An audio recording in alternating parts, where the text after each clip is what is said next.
Little Red Riding Hood, a child guidance action book.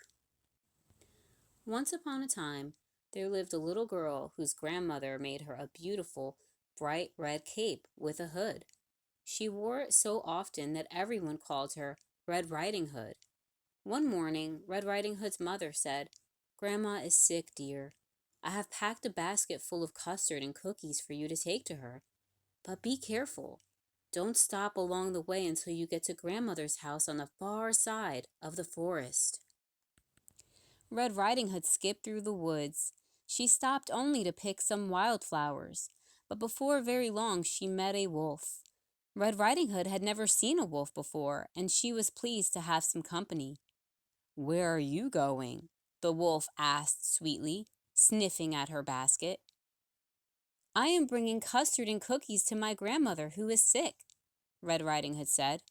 The wolf loved custard and cookies as well as little children.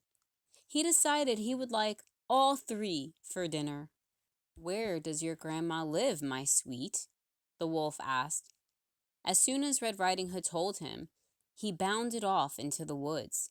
The wolf raced to grandmother's house and knocked gently at the door.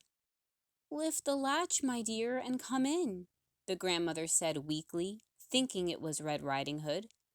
When she saw the wolf, she became very frightened. She jumped out of bed and ran into the closet. With one great leap, the wolf slammed the door and locked her inside. Then he put on the grandmother's nightcap and climbed into bed. Soon Red Riding Hood knocked on the door. "Lift the latch, my dear, and come in," the wolf said weakly. Red Riding Hood came in and walked toward the bed. "Why, Grandma, what big eyes you have," she said.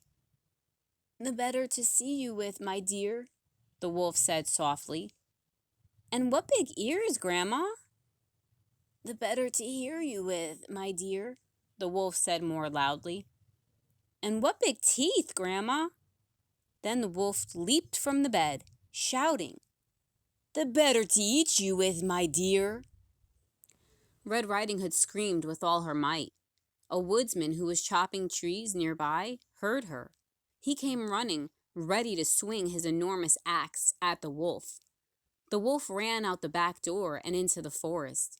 The woodsman and Red Riding Hood unlocked the closet door and freed Red Riding Hood's grandmother.